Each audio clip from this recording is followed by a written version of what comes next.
My name is Jenna, and we're going to be talking about inclusive education for South African schools specifically, and more specifically, how to make that vision a reality. What is the vision? What is stopping us?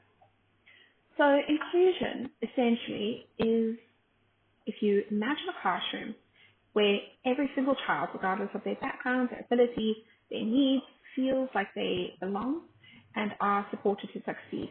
That essentially is inclusion. Obviously, there are many more definitions. There are some contestations, and we're going to look at all of those. But first, just based on that brief definition, I'm sure one can understand why it is specifically important to South Africa. South Africa has a vast history of inequality and exclusion, not only in education, but in all of society. And inclusive education promotes equity, it promotes social justice and respect for diversity, which are essential values in democratic South Africa and essential values for our society to grow stronger as a whole. Now, the person who really distilled this into a framework that most definitions now derive from was Mal Esco. And he first, most importantly, said that inclusion is a process. Inclusion is not a goal that you reach and then stop. Inclusion is something that you have to be constantly on the lookout for barriers, new barriers, and how to adapt. We're teaching space for that. So we can break this down even further. We know that it's a process, and that process sort of follows a nice little cycle he set up. First of all, presence. We need learners in the classroom. I think this as the bricks. You need the bricks. You need all of them, and then you can start to build your house. Now, building a house is making sure that you have space for everyone. You have space for every learner to participate. You have space for every learner to actually gain something from their educational journey, from a classroom experience, be it a single activity or 15 years spent at school, and achievements as well. They need to experience developmental milestones in a learning setting and have equitable successes that they can reach. So obviously, this is all a process. You're going to get your bricks, you're going to build your space for everybody, and you're going to renovate. You're not going to stop renovating because the learners who come through your door are going to be as, well, we all know that every year when you get a new set of learners, you are presented with a completely new set of faces and challenges and strengths. So this process does not stop. But we are not seeing this policy realized fully in South Africa yet. And why not? So actually, before we look at where our barriers to inclusion might be affecting South Africa and how we can think of inclusion for a South African context, it's important to acknowledge that we have really strong policy. We have the Education White Paper 6, which mirrors and reinforces what was said at the Salamanca Statement, and it is a good policy on paper. However, the Salamanca Statement, initially, if you go back to its origin and its history, it has since extended and expanded. It was essentially to integrate special needs learners into ordinary classrooms, at that point, mainstream classrooms.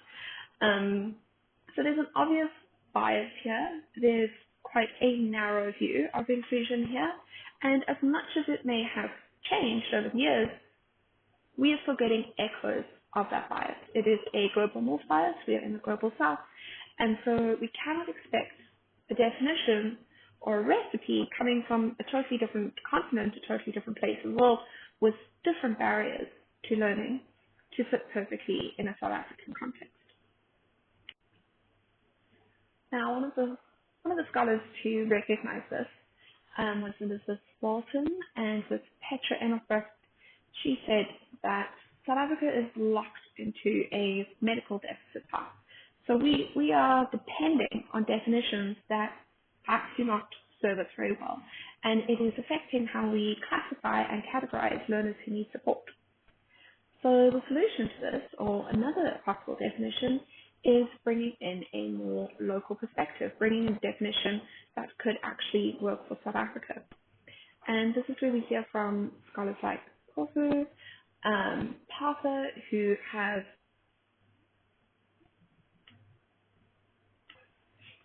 they've incorporated an Afrocentric approach to inclusive education, specifically mobilizing the values and the morals that we already have embedded in society.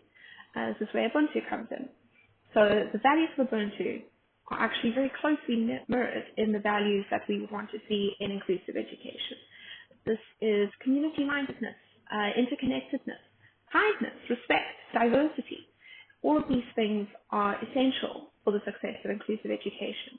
And it is possible that by rephrasing it for a more South African appropriate context, we could start to see better progress. So if we look at what has been said about inclusive education, we know that the base definition, it is not entirely flawed, but it is also not entirely appropriate. We know that there is an alternative, which is simply to use what we have as a society, use the values that we know, to further this inclusive agenda. Now, what can parents do to contribute to fostering this sort of mindset? I think it's really important takeaway is that community attitudes matter. This goes for policymakers and educators as well. But the idea that if your child, perhaps in your mind, experiences no barriers to learning, that an inclusive environment would be an obstacle to them. These are the types of mindsets that need to change. Ubuntu believes that a person is only a person to other people, and that every person who shows up and who brings their entire background and all of their abilities, capabilities, whatever they may be, is contributing positively to the environment, is in this case a classroom. I think this is important for educators and policymakers as well to understand that there won't be change. The main thing we can take from the Afrocentric approach, the Ubuntu approach, is that there won't be change until there's a change with mindset. We need to advocate for unconditional acceptance of all learners, regardless of their abilities, their backgrounds, their differences, and to value children, to value and respect all of the people around them. I don't think that this is an alien concept to anybody, none of us, but it is certainly something that would require attention and would require modeling it for the children that we either teach or who are in our care. I do truly think that is the most important takeaway for everybody who is involved in the education and guardianship of young South Africans.